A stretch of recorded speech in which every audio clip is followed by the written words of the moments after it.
ঢাকা মাওয়া এক্সপ্রেসওয়ের Dhaleshwari toll প্লাজায় দাঁড়িয়ে থাকা প্রাইভেট কারে পেছন থেকে ধাক্কা দিল বেপরোয়া বাস। প্রাণ হারালেন একই পরিবারের ৫ জন, আহত অন্তত ৪ জন।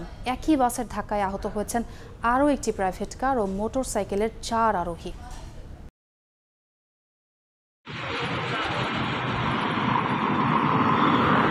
সিসিটিভির ফুটেজে দেখা যায় ধলেশ্বরী টোল প্লাজায় দাঁড়িয়ে থাকা প্রাইভেট কারটি পেছন থেকে ধাক্কা দেয় ব্যাপারী পরিবহনের একটি বেপরোয়া বাস।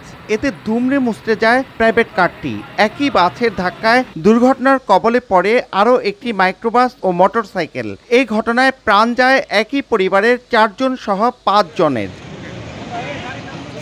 শুক্রবার সকালে রাজধানীর জুরাইনের বাসিন্দা সোহান মিয়া প্রাইভেট কারে করে স্ত্রী সন্তান সহ যাচ্ছিলেন গ্রামের বাড়ি গোপালগঞ্জে। পথে ধলেশ্বরী টোল প্লাজার দুর্ঘটনার শিকার হন তারা। বেপরোয়া বাসের ধাক্কায় ঘটনাস্থলেই বাইক আরোহী শিশু আব্দুল্লাহ মারা যায়। সেনাবাহিনী সহ স্থানীয় লোকজন গুরুতর আহত আরও ৮ জনকে হাসপাতালে নেয়ার পথে সোহানের পুত্র আয়াজ হোসেন, শাশুড়ি আমেনা বেগম, শেলিকা, ইশরাত জাহান ও রিয়ামণি মৃত্যুর কোলে ঢলে পড়েন।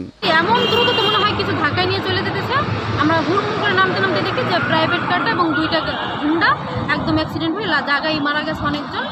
আমার ওয়াইফ একজন, আমার 2 মেয়ে একজন, 2 মেয়ে আর আমার নাতি, ছোট নাতি 1.5 বছরের।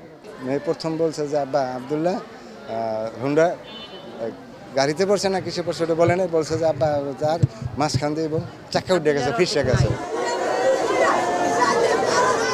বাসটির ধাক্কায় আরও একটি মাইক্রোবাস ও মোটরসাইকেলের আরোহীকে ঢাকার বিভিন্ন হাসপাতালে ভর্তি করা হয়। মেডিকেল সূত্রে জানতে পারি যে 5 জন আহত হয়েছে, 5 জন নিহত হয়েছে।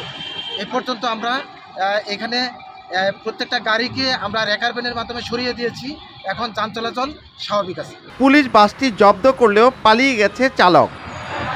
নাসির উদ্দিন উজ্জ্বল, সময় সংবাদ, মুন্সিগঞ্জ।